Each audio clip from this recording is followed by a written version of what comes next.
아, 이거 오늘 비도 오는데 그래도 각 지파 대표에서 한 분씩 지파별 모임이 됐습니다. 다음부터 인도장 모임에도 이 정도보다 좀 더 나올 것 같은데 어쨌든 자 좋습니다. 왜냐면 이제 인터넷으로 많이들 봐가지고요. 전 세계 브라질부터 시작해가지고 유럽, 미국 믿을 걸 믿어야죠. 자, 제가 항상 그랬죠. 하나님만 믿으라고. 예. 자, 저희 오늘 설교 제목은요. 하나님께서는 처음부터 여러분을 택하여 주셨습니다. 이 성경 본문이거든요. 데살로니가전서 후서 나와 있는 본문인데, 그래서 오늘은 주님이 오신 목적, 또 주님의 선한 일을 위한 나의 삶이란 주제를 가지고 한번 성경 본문을 한번 살펴보도록 하겠습니다. 자, 하나님께서는 처음부터 여러분을 택하여 주셨습니다. 자, 요즘을 보게 되면 하나님이 예수님을 이 땅에 아들을 보내셔서 우리를 부르신 목적, 그것은 목적이 분명하지 않겠습니까? 블레스, 복을 받으라는 거 아니겠습니까? 그것이 행복 아니겠습니까? 하나님이 그들을 행복하게 하셨습니다. 그들 가운데 우리가 있는 거죠. 두 번째, 거짓 영에 속지 말라. 시간이 지나면 하나님이 우리를 행복하게 해줄 수 있는 유일한 분인데 하나님의 말씀에서 사람들이 떠나기 시작합니다. 그러면서 경고가 나오시거든요. 거짓 영에 속지 말라고. 거짓 영은 속이는 영이요, 미혹하는 영이요, 하나님의 말씀에서 떠나게 하는 영이요, 결국은 하나님을 배교하게 하는 그러한 영이기 때문에 속지 말라고 성경이 계속 강조하고 있습니다. 세 번째, 하나님께서 모든 선한 일과 또 선한 말에 우리를 굳세게 해주기를 바란다는 또 마지막 부탁의 말씀이 있는데, 이 말씀을 가지고 우리가 하는 모든 선한 일과 말에 하나님이 우리에게 힘을 주셔서 굳세게 해주시기를 그 바라는 마음으로 오늘 보도록 하겠습니다. 자, 제가 먼저 광고부터 말씀을 드릴게요. 자, 광고 나갑니다. 자, 유선으로 듣고 계신 여러분, 광고 나갑니다. 자, 광고부터 보고 본문 들어가겠습니다. 자, 이제 주일날 주일학교 방을 이제 내려오게 되면 5층 방을 빼고 우리가 저 옆방으로 이사하게 됩니다. 자, 9월 30일 주일부터. 그러면 이번 주 추석 다음 주부터죠, 그렇죠? 그래서 추석 다음 주일부터 우리가 거기에서 여기서 식사하고 거기서 식사를 하도록 하겠습니다. 우리가 11시에 예배를 시작하고 12시 반쯤 끝나게 되면 한 2시까지 1시간 반 정도 시간이 남는데, 그때 한 두 그룹 정도로 교회를 나누어서 우리가 먼저 식사를 하도록 하겠습니다. 형제도 중심으로 이름을 보게 되면 이 장소에서는 우리 팀들을 밥을 먹게 되기 때문에 팀들과 팀부모들, 주일학교 아이들 밥을 먹는 건요. 그 다음에 우리 장년부, 또 어른들 식사이기 때문에 그 그룹을 또 섬겨야 되는 팀부모 바이블톡, 그리고 팀부모 바이블톡, 그리고 팀부모 바이블톡이 다 하겠네요. 그래서 여기 있는 그룹은 장년부, 그 다음에 틴들, 주일학교 아이들, 그 다음에 우리 싱글 그룹 중에는 우리 태규, 장현, 필근이 있는 그룹, 그 다음에 성일이, 경석이, 금영, 호진, 동갑, 이 형제들이 자매들과 함께 이곳에서 우리 식사를 하도록 하겠습니다.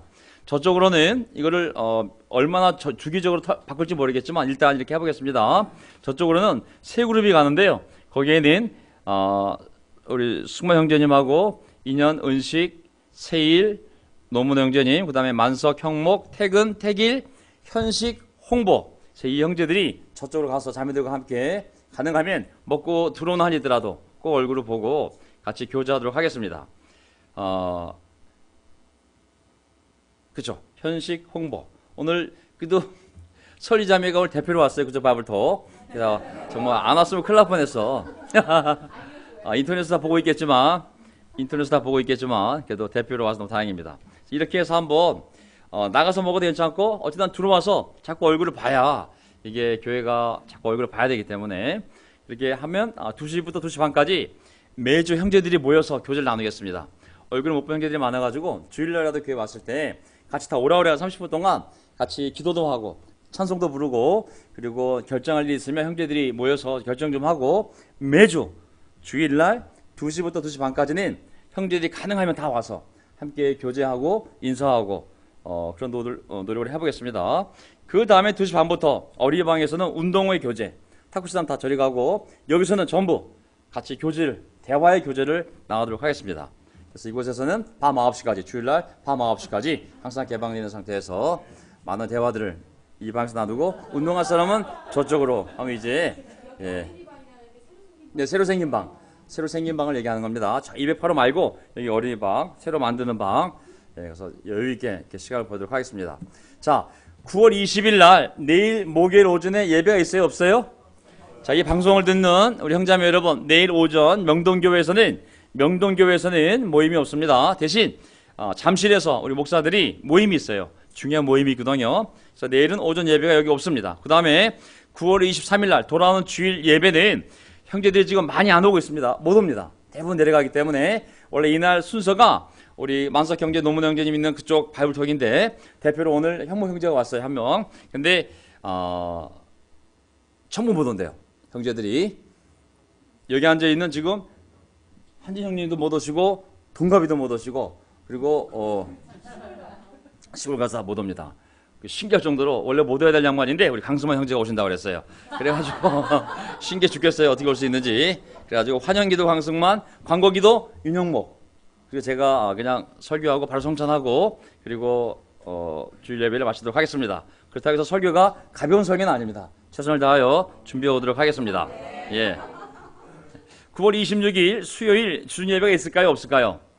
예, 없습니다. 추석 연휴 마지막 날이기 때문에 이날 예배에 올라올 분도 있기 때문에 지방에서 추석 연휴라 없도록 하겠습니다. 자, 그 다음에 9월 30일 주일 예배.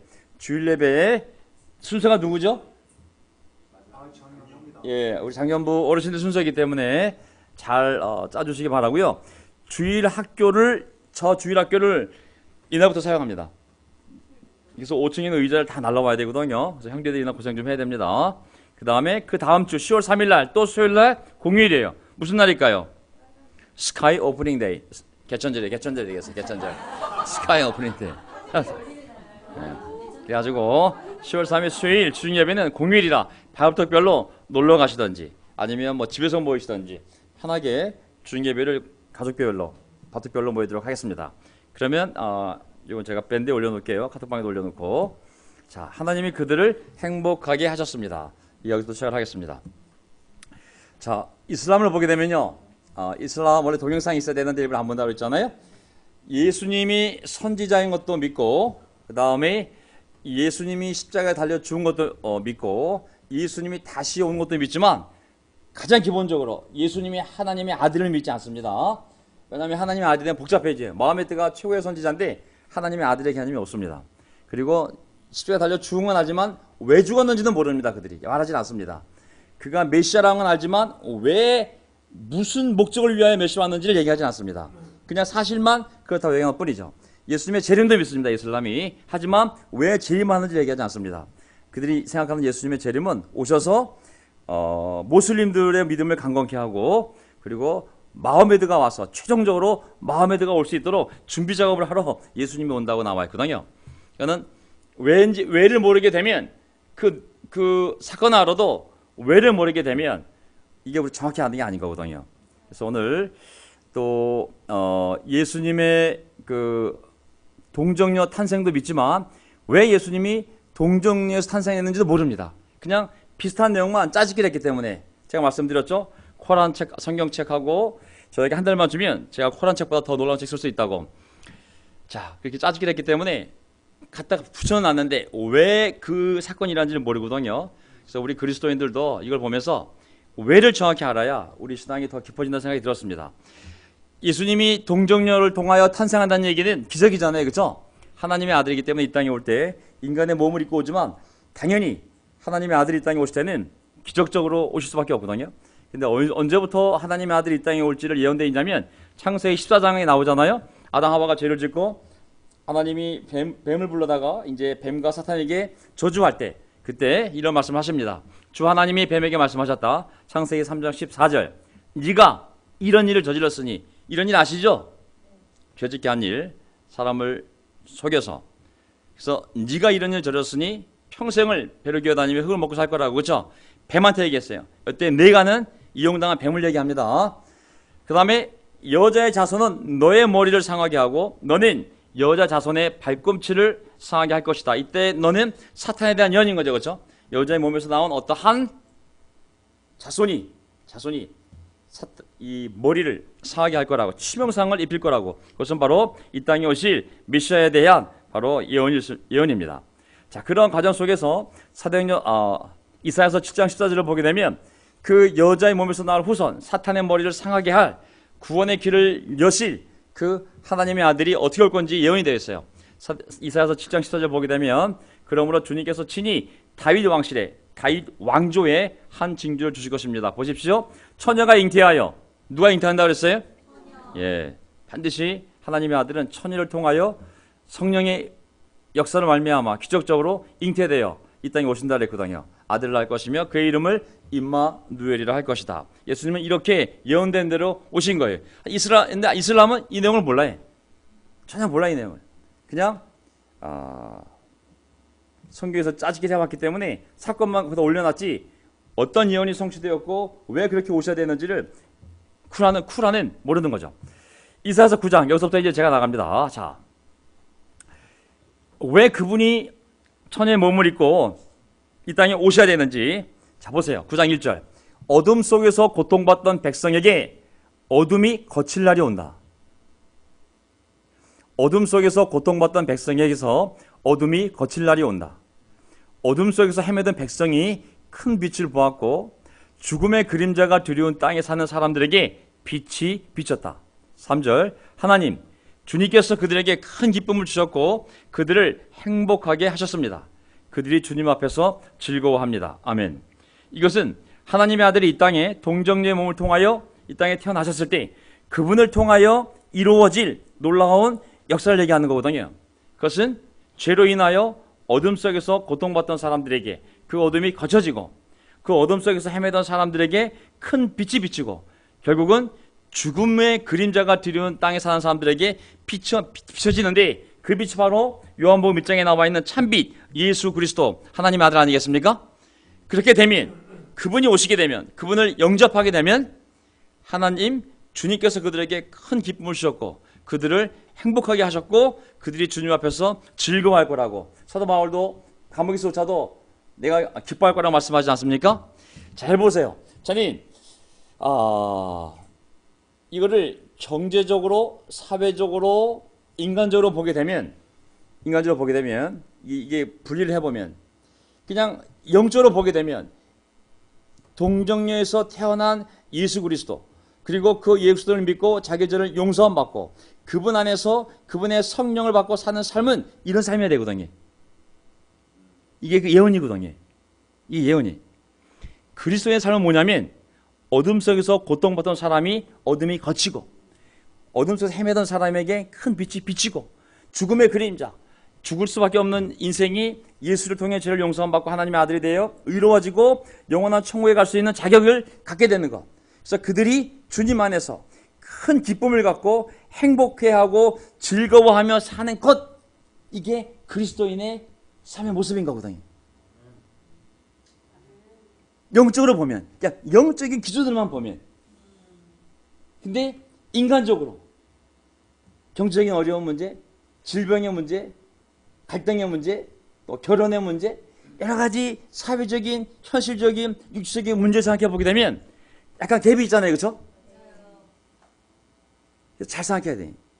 성경은 분명히 하나님의 아들이 이 땅에 오실 거고 그분을 영접한 자 하나님의 자녀가 될 것이고 그 자녀들은 이러한 기쁨과 행복감과 즐거움 속에 살아간다고 했고 모든 서신서들이 다 똑같아요. 너희들이 고난 가운데 있으나 너희가 본 적은 없으나 그분을 말미암아 기뻐하고 있고 즐거워하고 있고 감사하고 있고 말씀하고 있잖아요. 그렇죠? 그러니 자, 영적으로 보면 이러한 삶을 살기 위하여 예수님이 오셨고 죽으셨고 우리가 이 교회에 모였고 죄를 용서함 받았고 여기 있는 거예요. 근데 현실적으로 보면 결혼의 문제, 직장의 문제, 건강의 문제, 질병의 문제, 가족의 문제 이런 것 때문에 우리가 어떤 것이 더 큰지에 따라 우리의 상태가 결정이 되는 거죠. 현실적인 문제가 압도적이면 이 기쁨과 행복감과 즐거움은 사라지고 어둠과 고통과 죽음의 그림자가 우리 삶에 비칠 수 있는 거죠.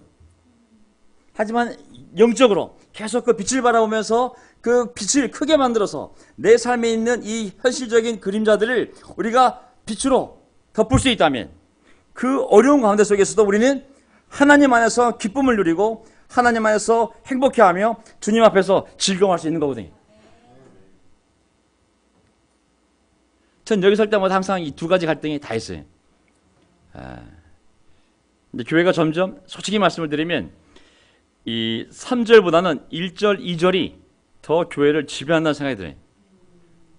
솔직히 말씀드리면 뭐 제 삶에도 마찬가지죠. 하지만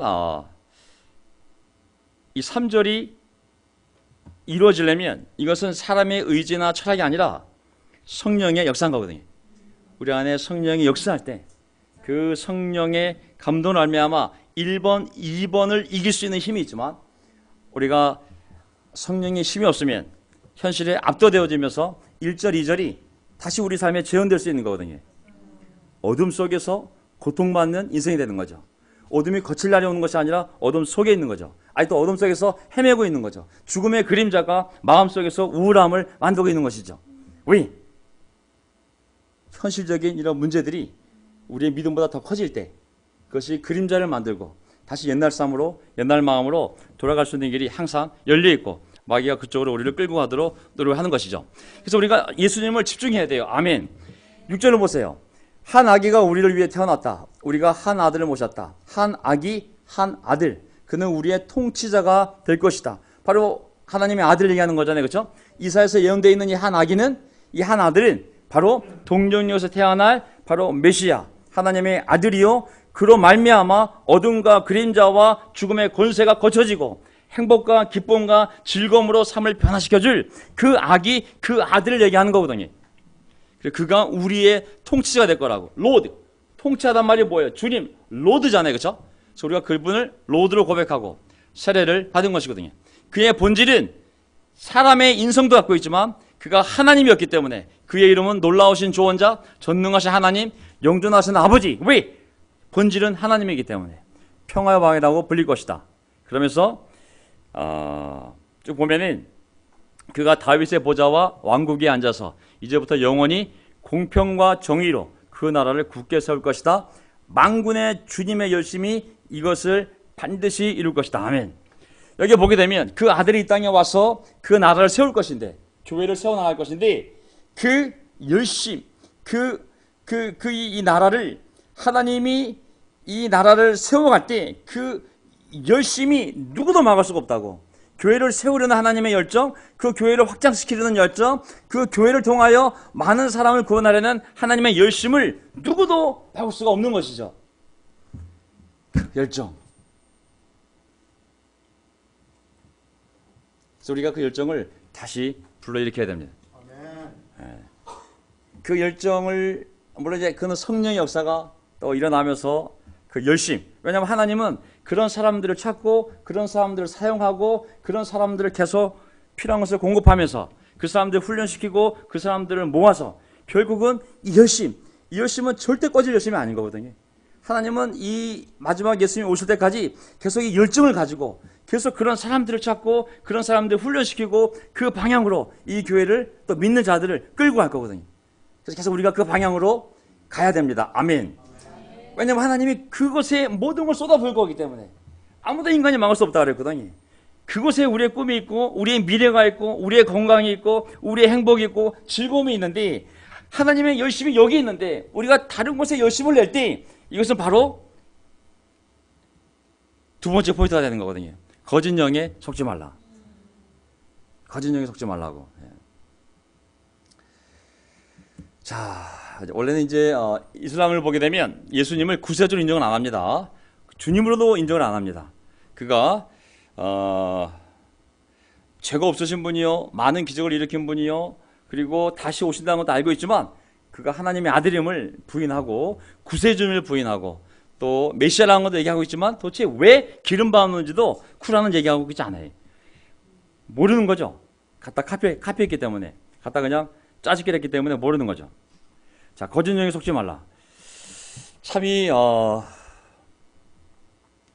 어저께 형제들이 만나서 이제 5명이 우리 유래 거기 장기 여기서 만나가지고 함께 먹고 기도하고 또 말씀을 나누고 그랬지만은 모이면 모일수록 마음이 뜨거워질 수 있지만 모이지 않으면 뜨거운 마음을 만드는 게 어렵거든요. 사실은 불씨가 혼자 있으면 꺼지지만 불씨가 모여 있으면 불이 좀 오래 갑니다. 사실 거기에 바람을 불어주면 성령의 바람이 불면 불이 일어날 수 있는 거거든요.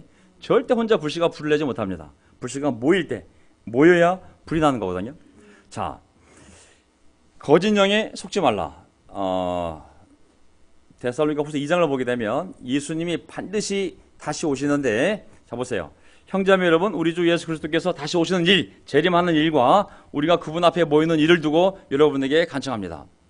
여러분은 영이나 말이나 우리에게서 받았다고 하는 편지에 속아서 주님의 날이 벌써 왔다고 생각하게 되어 마음이 쉽게 흔들리거나 당황한 일이 없도록 하십시오. 어쨌든 그 멤버들 안에, 교회 안에 마음이 흔들리거나 당황하는 사람들이 생긴 것이죠. 여기서 보면은 다른 영향을 받았어요. 성경의 영향이 아니라, 말씀의 영향이 아니라, 영적인 영향이 아니라 어디선가 다른 영, 세상의 말, 그리고 어떤 편지에 속아서 뭘 오해하면서 생각이 잘못되면서 마음이 쉽게 흔들려 버렸고 당황한 일이 벌어지도록 했어요. 여기 케이스는 예수님이 오신다고 했는데 어떤 사람이 이미 맞다고 얘기를 한 거예요. 신천지 이미 맞잖아요. 재림 예수. 많은 이단들이, 교주들이 다 자기가 재림 예수거든요. 사실 이미 왔다는 자를 믿지 말라고, 속임수라고, 속지 말라고. 그래서 저는 재림뿐만 아니라 우리 삶에서 저는 이 교회, 우리 ICOC 공동체 형제자매들이 어려운 시간을 겪었는데, 그 어려운 시간을 통해 하나님이 원하시는 것은 우리를 무너뜨리는 것이 아니라 이 어려움을 통하여 우리 신앙이 순결해지고, 그리고 순결해져야 강해질 수 있거든요. 사실은 이게 순결하면 힘이 있어요. 사실은 순결해지면 무식한 것 같지만 순결하면 힘이 있습니다. 하지만 순결하지 않으면 뭐 많이 하는 것 같지만 사실 힘이 없거든요. 사실 순결할 때, 정말 사람이 순수할 때 힘이 있습니다. 자, 하나님이 주는 이 불같은 시련은 우리의 신앙을 순결하게 만드는 거죠. 사람이나 인간의 교례에서 벗어나서 오직 복음, 오직 하나님, 오직 성령으로 돌아가기 위해서 하나님이 허락한 어려움들인 거죠. 사실 인간적으로 보게 되면 함부로 판단할 문제는 아니지만, 옛날에 우리 운동이 확신을 많이 가르쳐요. 확신이라는 것은 뭐냐면 잘못하면 교만일 수 있거든요. 사실은 겸손보다는 확신, 오니처치, 확신. 우리의 구조가 사람들을 많이 사귀는 구조가 아니, 딱 한 사람 디사플로만 관계를 맺잖아요. 안정감이 여기서 오는 거예요. 이 한 사람, 이 수직 구조. 교제도 오직 이 안에서만, 딴 바울도 신경 안 써도 돼. 내 바울통만. 교제도 교회가 1000명이 돼도 나는 교제는 어디서만 해요? 내 바울통 안에서만. 누구한테 오픈하면 돼? 내 디사플로에게만. 이 신앙이 10년, 20년 되면 사람이 넓어져야 되는데 굉장히 폐쇄적인 구조가 될 수 있어요. 한 사람에게만, 내 바울통만. 결코 성숙해지기 쉬운 구조가 아닌 것이죠. 사람을 전투적으로 만들었기 때문에 부드러워져야 되는데, 우리가 겸손해지고 부드러워져야 되는데 우리가 강해질 수 있는 거예요. 성격이. 그래서 결혼하면 많이 싸우잖아요. 그 강한 성격 어디 가겠어요? 자, 여기 보면 어쨌든지 간에 저는 이 어려운 일을 통하여 하나님 우리의 성품도 바꾸시고 더 부드러운 성품으로, 또 많은 사람을 사귀면서, 여러 사람을 사귀다 보면 바울통을 떠나서 지역적으로도 모이고 치밀로도 모이고 사람들 만나다 보면 정말 자기도 비교할 수 있는 대상도 생기고 또 배울 수 있는 상도도 많이 생기게 됩니다. 그리고 어쨌든 좋은 친구도 많이 만날 수 있는 구조가 됐어요. 자, 어찌되었든지 간에 이 모든 어려움을 통해 하나님 원하는 것은 우리가 거짓 영에 속아서 이 복음에 대한 확신, 정말 순수한 복음에 대한, 말씀에 대한 확신에서 떠나지 않는 것이거든요. 하지만 멸망의 자식이 나타날 거라, 너희 가운데. 이미 맞다고 하는 예수도 믿지 말고, 그리고 예수님이 반드시 온다는 거, 하지만 이미 왔다는 것도 믿지 말고, 그 다음에 세 번째, 멸망의 자식이 너희 가운데 나타날 거라고. 속아 넘어가지 말라고. 3절, 모슬렘, 마호메드가 바로 이 케이스가 될 수 있어요. 멸망의 자식이 나타날 거라고. 불법자가 나타날 거라고. 3절, 여러분은 아무에게도 어떤 방식으로도 속아 넘어가지 마십시오. 그날이 오기 전에, 예수님이 다시 오시기 전에 먼저 믿음을 배신하는 일이 생기고, 불법자, 곧 멸망의 자식이 나타날 것입니다. 그는 신이라고 불리는 모든 것이나 예배의 대상이 되는 모든 것에 대항하고 그들 위로 자기를 높이는 자인데, 하나님의 성전에 앉아서 자기가 하나님이라고 주장할 것입니다. 모하메드. 이 사람 중에 하나죠. 그들 위로 자기를 높이고 자기가 하나님의 최고 예언자라고 하나님의 아들 예수 그리스도인데 그조차도 나를 준비시키기 위해서 나보다 먼저 재림할 거라고. 하지만 목적은 무슬림들을 굳건하게 만들어서 내가 온 것을 준비시키는 세례 요한 같은 자가 바로 예수님이라고 얘기를 했거든요. 자, 이 세상에 멸망의 자식들이 가르치는 많은 이론들이 있습니다. 믿음을 배신하게 하는, 우리의 신앙을 넘어뜨리는, 우리를 속이는 많은 가르침과 또 영향들이 있습니다. 자, 그 불법자에 나타나면 9절, 사탄의 작용에 따른 것인데 그는 온갖 능력, 표징, 거짓 이적을 행하고 또 온갖 불의한 속임수로 멸망을 받을 자들을 속일 것입니다. 온갖 불의한 속임수로 멸망을 받을 자들을 속일 것입니다. 온갖 불의한 속임수로. 그것은 멸망을 받을 자들이 자기를 구원하여 줄 진리에 대한 사랑을 받아들이지 않기 때문입니다. 그러므로 하나님께서는 미혹하게 하는 힘을 그들에게 보내셔서 그들로 하여금 거짓을 믿게 하십니다. 저는 불신자들에게 제일 무서운 것은 하나님을 믿지 않는 것이 아니라 어떤 사람이, 보세요, 11절, 아니 10절, 자기를 구원하여 줄 진리에 대한 사랑을 어떤 사람이 거부하게 되면 그게 끝이 아니라 그 다음 단계가 있는 게, 그 사람에게 어떤 일이 벌어지냐면 11절이 벌어지는 거예요. 그러므로 하나님께서는 미혹하게 하는 힘을 그들에게 보내셔서 그들로 하여금 거짓을 믿게 하십니다. 이게 더 무서운 거예요. 하나님을 안 믿는 거가 더 무서운 건 뭐냐면, 안 믿을 때 안 믿는 상태로 그대로 있는 것이 아니라 하나님으로부터 속이는 영이 들어오는 거예요. 물론 이거는 이제 고집을 피우고, 끝까지 고집을 피우고 하나님을 거부했을 때 벌어지는 일이긴 하지만, 안 믿는 게 마지막이 아니라 그 거짓 영이 이 사람을 압도하는 것이죠. 결국은 하나님을 믿지 않는 대신 거짓을 믿게 함으로 말미암아 하나님의 심판의 대상이 되게 하는 거거든요. 저는 우리 제자의 삶도 잘 봐야 되는 게, 우리가 하나님 형상이 있다면 하나님은 선한 것을 향하여 열정을 쏟아붓는 존재, 이 일을 위하여, 이 나라를 세우기 위하여 하나님의 열심을 낼 거라고. 우리가 하나님의 피조물이고 하나님 형상이면 우리 안에도 어떤 목적을 향하여 열심을 내는 본성이 있어요. 자, 우리가 하나님의 진리를 향하여 그 열심을 내지 않을 때 난 열정을 잃어버렸어, 믿음이 좀 없어졌어, 이게 끝이 아니라는 거죠. 우리를 속이는 영이 들어오게 돼 있어요. 100%야 100%. 열정을 잃는 게 다가 아니라, 저는 좀 요즘 우울해요, 뭐 그냥 열정이 없어요, 뭐 꿈을 없어요, 이게 아니라 그 상태를 마귀가 내버리는 것이 아니거든요. 반드시 그 빈 토로, 빈 마음으로 그 사람은 뭔가 채우기를 바라기 때문에 사탄이 보여주잖아요. 예수님에게 너 하나님 나라 세운다고? 지금 하나님 나라 세우러 왔어? 삽시간에 세상 나라의 영광을 보여주면서, 야, 그 나라 가지 마, 여기 좋은 나라 있어, 이 세상 나라 나라 줄 수가 있어, 왜 힘들게 하나님의 나라 일을 하려고 그래, 그냥 내가 보여주는 세상 나라 내가 삽시간에 보여줄게, 이걸 봐봐, 왜 힘들게 이 나라를 가려고 그래, 내가 주는 나라를 네가 가질 수 있어, 나에게 절하면. 사람들이 세례받고 이 나라를 위해 살다가 어떤 어려움, 현실적인 인간적인 거, 영적으로는 행복하고 기뻐하고 즐거워야 되지만, 하지만 현실적인 문제가 압도가 되면 그 문제에 완전히 눈이 가려져서 마음의 그림자, 어둠, 이런 것들이 다시 생겨날 때 우리가 이 나라가 아니라 다시 세상 나라로 이렇게 바뀔 수 있거든요. 속에는 영이 들어오면서 이 안에서도 우리가 행복해질 수 있다는 그런 환상을, 거짓을 믿게 할 수가 있습니다. 그리스도인은 절대로 세상에서 기쁨을 얻을 수 없습니다. 아멘. 불가능해요. 절대로 그리스도인이 하나님에 대한 열정을 채웠다가 뺀 상태에서 그만큼 뭔가 허전하기 때문에 세상에서 일을 열심히 하고 세상에 있는 것들을 많이 함으로써 내가 여기서 느끼지 못했던 그 행복을 여기서 느끼려고 하지만 절대로 행복을 느낄 수가 없어요. 만약에 느낄 수 있다고 생각하면 이미 미혹하게 하는 힘이 그들에게 보내져서 그들로 하여금 그것을 믿게 하기 때문에 그 어리석은 짓을 하는 거거든요. 100% 하나님 믿다가 떠나간 친구들 보면 하는 짓이 똑같아요. 술 취함, 음행, 경륜, 도박, 주식, 세상에 가서 그 빈 공간을 7배 악한 귀신이 들어 채워야 되기 때문에 하는 짓들이 다 똑같을 수밖에 없어요. 온갖 불의한 속임수로 멸망을 받을 자들로 만드는 것이죠, 마귀가. 그래서 우리가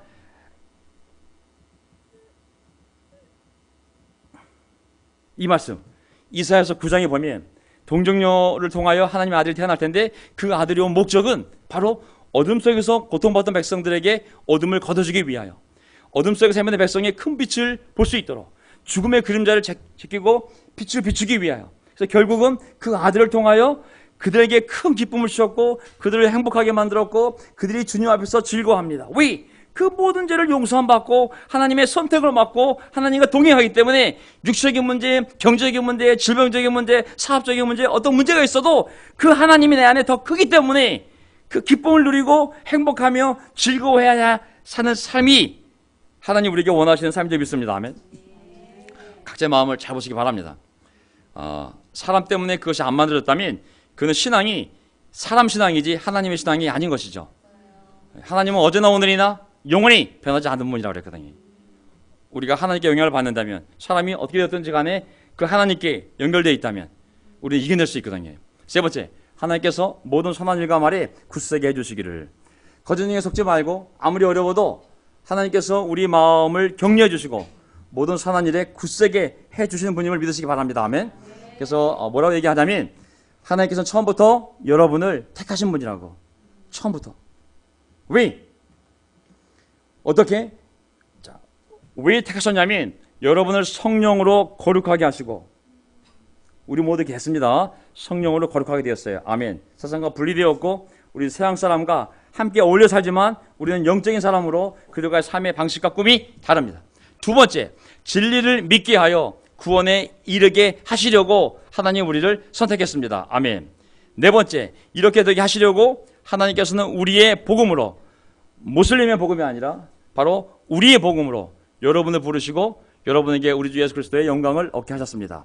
자, 이 내용을 보게 되면 우리가 여기 비록 앉아있는 적은 무리이긴 하지만 굉장히 영광스러운 존재임을 알 수가 있어요. 사실은.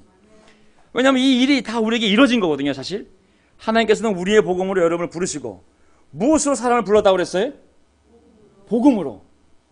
복음으로 사람을 부르시고, 그리고 진리를 믿어 구원에 이르게 하시고, 그리고 성령으로 우리의 모든 죄를 용서받게 하여 거룩하게 하시고, 이게 다 이루어지지 않았습니까? 이게 다 이루어진 거거든요. 사실은. 그래서 15절 보면, 그러므로 형제자매 여러분 든든히 서서 우리의 말이나 편지로 배운 전통 믿음을 굳게 지키십시오. 우리를 사랑하시고 은혜로 영원한 위로와 선한 소망을 주시는 하나님 우리 아버지, 하나님 우리 아버지, 그리고 우리의 주님이신 예수 그리스도께서 친히 여러분의 마음을 격려하여 주시고, 하나님께서, 우리 아버지이신 하나님, 우리의 주님이신 예수 그리스도께서 직접 친히 한 사람 한 사람을 마음을 격려하시고 모든 선한 일과 말에 굳세게 해주시기를 빕니다. 아멘. 그래서 이 17절이 추석을 맞이하는 여러분 마음속이 마지막으로 주어지는 격려가 되기를 바랍니다. 사람이 줄 수 있는 격려가 아니라 우리를 선택하시고 사랑하셔서 지금까지 살게 하신 하나님께서 우리 각자의 마음을 하나님이 직접, 사람을 통해서가 아니라 하나님이 직접 우리의 마음을 격려해 주시고 우리가 하려는 선한 일과 선한 말에 굳세게 해주시기를 빕니다. 아멘. 이게 추석을 앞두고 제가 여러분들과 나누고 싶은 마지막 격려의 메시지입니다. 자,